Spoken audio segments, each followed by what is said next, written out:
Hi అండి, అందరూ ఎలా ఉన్నారు? నేనైతే చాలా బాగున్నాను. ఇదంతా వెలాంగిని టూర్ అండి. మీరు నా పాత వీడియోస్ ఒకసారి వచ్చి వీడియో చూస్తే మీకు అర్థమవుతుంది. ఇది వచ్చేసి పక్కన ఉంది కదా ప్లేస్, అదంతా మోకాళ్ళ మీద నడుస్తారండి. అది దాని గురించి మనం తర్వాత చూద్దాం. ఇప్పుడైతే మనం చర్చ్ దగ్గరికి వెళ్తున్నాం. ఇంకా చాలా చర్చిలు చూపించాను నేను నాగపట్నంలో. ఈ చర్చ్ వచ్చేసి చాలా స్పెషలు. ఎందుకంటారా, నేను చెప్పాను కదా ఫస్ట్ నుంచి నేను నా ప్రతి ఒక్క వీడియోలో ఒక్కసారైనా నేను మెన్షన్ చేస్తున్నాను. ఒక చిన్న పిల్లవాడు పాలు తీసుకొని వెళ్తుంటే దారి మధ్యలో తన అలసట వచ్చి నిద్రపోతే మరియమాత గారు జీసస్ ప్రత్యక్షమయ్యి మాకు కొన్ని పాలు కావాలి అంటే మరియమాత గారు అడుగుతారంట, నా బిడ్డకి నాకు కొన్ని పాలు ఇవ్వు అని అన్నప్పుడు ఆ అబ్బాయి తక్షణమే తీసి కొన్ని పాలు ఇస్తాడట. ఇచ్చినప్పుడు అబ్బాయి వెళ్ళి మళ్ళీ ఇంటికి వెళ్ళి చెప్తాడట ఇలా జరిగిందంటే. అప్పుడు ఎవరు నమ్మరంట.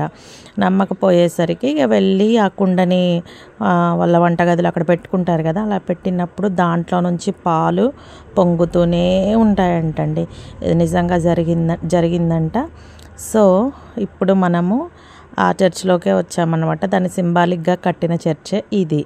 ఇక్కడ మనం చూసినట్లయితే లోపల అలా చూస్తే మరియమాత గారి కనిపిస్తుంది ఫోటో అనేసి చెప్పారు. బట్ ఆ రోజు ఫుల్ రెయిన్ కాబట్టి మాకైతే ఏమీ కనిపించలేదు. నేను ఒకటే చూస్తున్నా, ఏమీ కనిపించలేదు.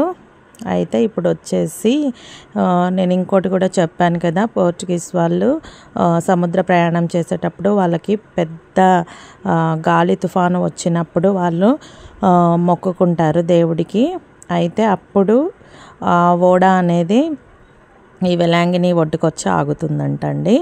సో దాని సింబాలిక్గా కూడా అక్కడ పెద్ద సముద్రంలాగా వేసేసి అండ్ అదొక షిప్ని అలా పెట్టారనమాట. మీకు కనిపిస్తుందా అది? అప్పుడు దాన్ని పోర్చుగీస్ వాళ్ళు చాలా డెవలప్ చేశారంట ఈ వెలాంగిని. సో నా వీడియోస్, పాత వీడియోస్ కూడా చూడండి. ఇప్పుడు మనమైతే లోపలికి వెళ్దాం. చర్చ్ లోపలికి ఎలా ఉందో ఏంటో చూసేద్దాము, ఓకేనా? ఈ పిల్లలు ఒక్క దగ్గర ఆగరండి, మా పిల్లలైతే. ఇప్పుడు లోపలికి వచ్చేసాం మనము. చాలామంది ఉన్నారు. అయితే అక్కడ ఆఫరింగ్స్ ఉన్నాయి, అంటే శారీస్, గోల్డ్ అండ్ మనీ, మీ ఇష్టం. ఎవరేం ప్రెషర్ చేయడండి, ఎంత తెచ్చా ఏంటి ఇంత ఇవ్వండి అని. అక్కడ అట్లాంటి ఏమీ ఉండవు. మీ మొక్కుబళ్ళు మీ ఇష్టం, మీకు నచ్చితే ఇవ్వచ్చు లేకపోతే లేదు.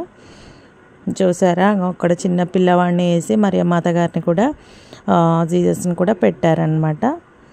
చాలా బాగుంది అక్కడ అది చూస్తుంటే.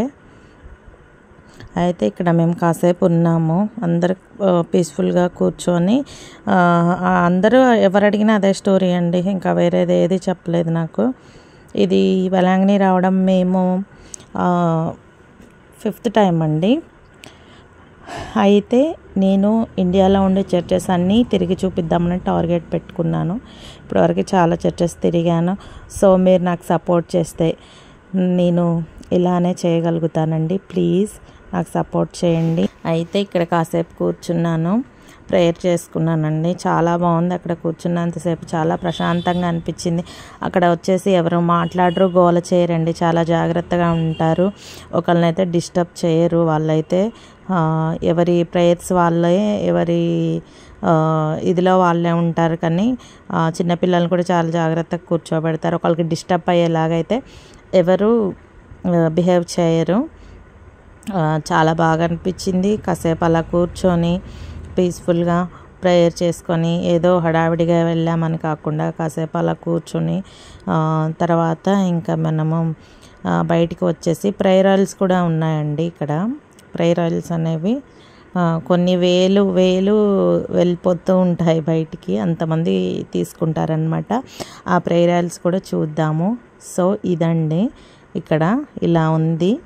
నేను చెప్పాను కదా, చిన్నపిల్లవాడు ఇస్తున్నట్టు మరియమాత గారు ఆ మిల్క్ తీసుకుంటున్నట్టు అక్కడ పెట్టారనమాట. సో ఇక్కడ జనాలు ఈ విధంగా ఉన్నారు. చూసారా ఎంతమంది ఉన్నారో.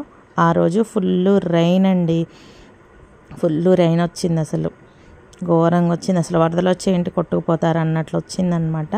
తర్వాత బాగా రెయిన్ వచ్చి ఆగిపోతే ఎలా ఉంటుందండి, ఇప్పుడు మేము అదే అలాంటి వాతావరణంలో ఉన్నామన్నమాట. సో ఇది చర్చ్ నుంచి బయటకు వచ్చిన తర్వాత రైట్ సైడ్ వెళ్ళిపోతే మనకి ప్రేయర్ ఆయిల్స్, హోలీ వాటర్ ఇవి దొరుకుతాయి. చూసారా, ఇక్కడ చర్చ్ దగ్గర మేము కొన్ని పిక్స్ తీసుకున్నాము. నెక్స్ట్ ఏ చర్చ్కి వెళ్దామా అని మేము ప్లాన్ వేసుకున్నామండి. మేము అక్కడే డిసైడ్ అయ్యాము నెక్స్ట్ ఎక్కడికి వెళ్ళాలని కూడా. అది కూడా చూస్తారు, ఇక్కడే రివీల్ చేస్తే బాగుండదు కదా. సో ఇప్పుడు మనం వెళ్ళేసి ప్రేయర్ ఆయిల్స్ తీసుకుందాము లేట్ లేకుండా. ఓకేనండి. సో ఈ చర్చ్ చూసేసారు కదా, ఇది వెల్లంగినిలోనే అతిపెద్ద చర్చ్. అయితే నేను పైన ఐకార్డ్లో ఇస్తాను, ఒకసారి మీరు చూడకపోతే వెళ్ళి ఒకసారి చూడండి.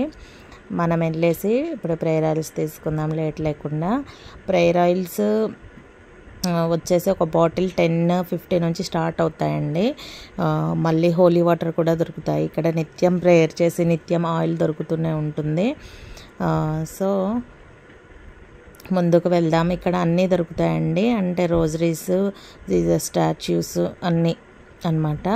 అండ్ సాంబ్రాణి చూసారు ఇక్కడ ఏమేమి, holy statue, candles, silver offerings, metal offering, holy water statue, big అంటే small bottles, holy oil bottle 10 rupees నుంచి స్టార్ట్ అవుతున్నాయి. సో నేను ఒక 10 బాటిల్స్ తీసుకున్నాను. సో తీసుకున్న తర్వాత ఇక మనం లేట్ లేకుండా వెళ్ళిపోదాం. ఇది నేను చెప్పేశాను కదా, మోకాళ్ళ మీద నడుస్తారండి. ఇది వచ్చేసి 600 మీటర్స్ అని చెప్తున్నారు అక్కడ వాళ్ళు. అంటే అక్కడ నుంచి స్టార్టింగ్ నుంచి వాళ్ళు మోకాళ్ళ మీదే నడుచుకుంటూ వస్తారు. వాళ్ళకి ఏదైనా కావాలి అని మొక్కుబడి మనసులో అనుకొని, దేవా నాకు అది ఇవ్వు అని చెప్పి వాళ్ళ భక్తిని ఇక్కడ చూపించుకుంటారు.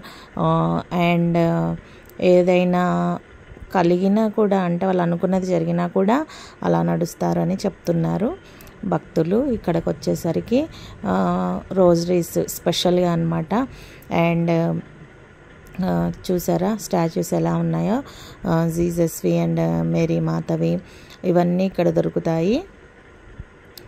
రోజరీస్ మాత్రం చాలా బాగున్నాయండి. ఇక్కడ ఫుల్ రెయిన్ కాబట్టి అంతా ఇలా వాటర్ అయి బురద అయింది. అయినా కూడా వాళ్ళు ఆగట్లేదండి, భక్తులు నడిచే వాళ్ళు నడుస్తూనే ఉన్నారు. పైన రెయిన్ పడుతున్నా కూడా వీళ్ళు నడుస్తూనే ఉన్నారనమాట. ఎక్కడా ఆగలేదు, ఎవరు గివప్ చేయలేదు. ఎంత కష్టమైనా కూడా పాక్కుంటైనా వస్తున్నారు, కానీ నేను చూసినంత మట్టుకైతే ఎవరు ఆగిపోలేదండి. వాళ్ళు కంప్లీట్ చేశారు. మీరు నమ్మరని చెప్పేసి నేను ఖచ్చితంగా వీడియో తీశాను. మధ్యలో ఆగుతున్నారు కొంతమంది. అంత ఈజీ కాదు, ఈజీగా వెళ్ళొచ్చు, అదేమన్నా పెద్ద ఇదా అనిపిస్తుంది మనకు చూసే వాళ్ళకి. కానీ నేను నడిచానండి, ఇప్పుడు కాదు, ఒక 4 years బ్యాక్ మేము వెళ్ళినప్పుడు కాలికి మొత్తం బొబ్బలైపోయి పుండ్లు లాగా కూడా అయిపోతుందండి, మొత్తం పగిలిపోతుంది. అంత ఘోరంగా ఉంటుంది, అంత ఈజీ కాదు. అది ఇసుక కదా, మళ్ళీ అది దగ్గర 1 kilometer ఉంటుంది. అంటే 600 meters అంటే 400 తక్కువ కదా, కష్టమే అండి అలా రావడం కూడా. ఓకే, ఇప్పుడు అయిపోయింది. మనమేమో స్ట్రీట్ ఫుడ్కి తిందామని వెళ్తున్నాము. చాలా లేట్ అయిపోయింది, అక్కడే చర్చెస్ తిరిగాము.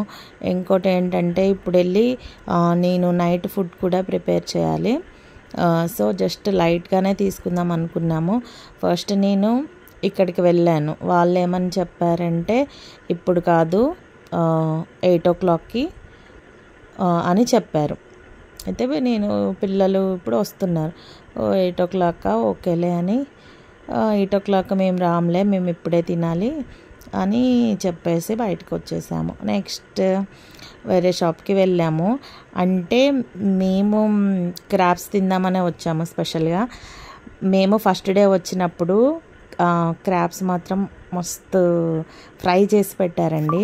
మేము ఫస్ట్ ఈ షాప్ దగ్గరికి వెళ్ళి తిన్నామన్నమాట. వాళ్ళు చాలా బాగా ట్రీట్ చేశారు. మా షాప్కి రమ్మని స్పెషల్గా ఇన్వైట్ చేశారు. ఇవి క్రాబ్స్ నాన్ స్టాప్గా వాళ్ళు చేస్తూనే ఉన్నారండి, అసలు ఉండట్లేదన్నమాట. సో వాళ్ళు నన్ను గుర్తుపట్టారు, నేను మొన్న వచ్చాను అనేసి చెప్పేసి చూస్తున్నారు. సో మేము ఫిష్ ఆర్డర్ పెట్టాము, పిల్లలు ఫిష్ తింటా అన్నారు. నెక్స్ట్ నేనేమో క్రాబ్ ట్రై చేద్దాం, ఇంకా క్రాబ్ మీదే పడ్డానండి. నాకు ఎక్కడ చూసినా క్రాబ్సే కనిపిస్తున్నాయి. So crab. నేను క్రాబ్ తిందామని డిసైడ్ అయ్యాను. మా సిస్టర్ వచ్చేసి ఎగ్ ఫ్రైడ్ రైస్. ఇంకా ఎవరి ఇష్టాలు వాళ్ళకు ఉంటాయి కదా. సో మమ్మీ నాకు అంతగా ఏం తినాలని లేదు, నీ క్రాబ్లోనే జస్ట్ అట్లా లైట్గా క్రాబ్ తీసుకుంటా అన్నారు. ఓకే అన్నాను. సో ఇంకా స్ప్రైట్ అవి ఇవి తీసుకున్నాము, వాటరు. పిల్లలు ఎప్పుడు ఏదో ఒక దానికి ఇసుకిస్తూనే ఉంటారు, మనం తెచ్చింది వాళ్ళకి నచ్చదు. సో ఇది క్రాబ్ అండి, మొత్తం ఫ్రై చేసేసిండ్రు. ఇక్కడ వచ్చేసి పిల్లలు ఫిష్ తినేస్తున్నారు. నేను క్రాబ్ ఇలా ఫ్రై చేసింది ఫస్ట్ టైం తింటున్నాను. నేను ఇంకో వీడియో పెట్టాను చూడండి, దాంట్లో ఒక ఆంటీ పచ్చడి చేసి ఫ్రై చేసింది, మామూలుగా చేయలేదు. ఇదేమో డైరెక్ట్గా వేసుకుంటే నలిగిపోతున్నాయండి, చాలా బాగుంది. సో అందరు నన్నే చూస్తున్నారు, నాకు కొంచెం షై అనిపించింది. అయితే మమ్మీని తీసుకోమని చెప్తున్నాను, తిను మమ్మీకి కూడా చాలా బాగా నచ్చింది క్రాబ్. ఎలా ఉంటుందో అనుకున్నాం మేము, ఫస్ట్ టైం కదా ట్రై చేయడం. మా సిస్టర్కి అయితే ఏది నచ్చదు ఫుడ్, తను చూడ్డానికి బక్కపలచగానే ఉంటుంది, ఎక్కువ తినదు, అలా కాదు. సో వీళ్ళు మాత్రం మస్తు జోక్స్ అండి, చాలా బాగా మాట్లాడారు, ఫుడ్ మాత్రం చాలా బాగా సర్వ్ చేశారు. వాళ్ళకేమో తెలుగు రాదు, మాకేమో తమిళ్ రాదు. సో యూట్యూబ్ అంటే నో ప్రాబ్లం అని చెప్పేసి వాళ్ళు కూడా ఇంట్రెస్ట్ చూపించారు, చాలా బాగా ట్రీట్ చేశారు. అలా ట్రీట్ చేసినా కూడా మనకి హ్యాపీ అనిపిస్తుంది కదండి మనల్ని. సో ఇది షాపు మళ్ళీ ఒకసారి చూపిస్తున్నాను. సో రేపు వెళ్ళిపోతున్నామని చెప్తున్నాను నేను. వెళ్ళిపోతున్నారా అంటున్నారు. Okay bye. అబ్బాయి ఏమో దాక్కుంటున్నాడు నన్ను తీయొద్దు అని చెప్పేసి. సో వెళ్ళిపోతున్నామండి. ఇక ఈ షాప్కి వెళ్ళాం మేము, అయిపోయింది. నెక్స్ట్ డే మేము వెళ్ళిపోతున్నాం కదా. నెక్స్ట్ డే వీడియో కూడా చూడండి, జర్నీ ఎక్కడి నుంచి ట్రైన్ స్టార్ట్ అవుతుందనే ఇన్ఫర్మేషన్ మాత్రం బాగుంటుంది. సో ఆ వీడియో మాత్రం మిస్ అవ్వకండి. ఇక్కడ నుంచి మేము వెళ్ళేసి రైస్ తీసుకున్నామండి. నేను రైస్ తీసుకొని వచ్చాను ఇంటి దగ్గర నుంచి, కానీ రైస్ అనేవి అయిపోయాయి. సో ఇక్కడ ఒక 2 kgs తీసుకొని వెళ్దాము అనుకున్నాము, కానీ మీరు చెన్నై వెలాంగిని వచ్చేటప్పుడు మాత్రం మీతో పాటు రైస్ క్యారీ చేయండి. ఇక్కడ రైస్ మాత్రం మనం తినలేము. ఎంత వెతికి సెలెక్టెడ్గా తీసుకున్నానో నేనైతే. ఒకసారి చూద్దాం ఆ రైస్ ఎలా ఉన్నాయో. ఎంత లా ఉన్నాయంటే అండి, మీరు అబ్జర్వ్ చేయండి, చూసారా ఎలా లా ఉన్నాయో, బ్రౌన్ కలర్లో. ఇవి కూడా అలానే ఉన్నాయి. సో నేను ఈ రెండిట్లో సెలెక్ట్ చేసుకున్నానండి నేను. సో ఇవి ఇవ్వమన్నాను, ఇవి సెలెక్ట్ చేసుకున్నాను నేను. సో అవి సెలెక్ట్ చేసుకున్నా కూడా రైస్ మాత్రం బాగాలేదు, అసలు ఎంతసేపటికి కూడా ఉడకట్లేదండి. నేనైతే చాలా కష్టపడ్డాను. సో మేము అలా తిరిగి వచ్చేసాము ఇంకా రూమ్కి. థ్యాంక్స్ ఫర్ వాచింగ్ అండి. ఈ రోజుకైతే ఈ వీడియో ఇంతే. నా వీడియోస్ కనుక నచ్చితే లైక్ చేయండి, షేర్ చేయండి, సబ్స్క్రైబ్ చేయండి. నెక్స్ట్ వీడియో మాత్రం అస్సలు మిస్ అవ్వకండి, ఎందుకంటే ట్రైన్ ఎక్కడి నుంచి స్టార్ట్ అవుతుంది, ఎలా ఎక్కాలి ఏంటని ఫుల్ ఇన్ఫర్మేషన్ ఇస్తాను. ఆ వీడియో మాత్రం అస్సలు మిస్ అవ్వకండి. ఓకేనండి.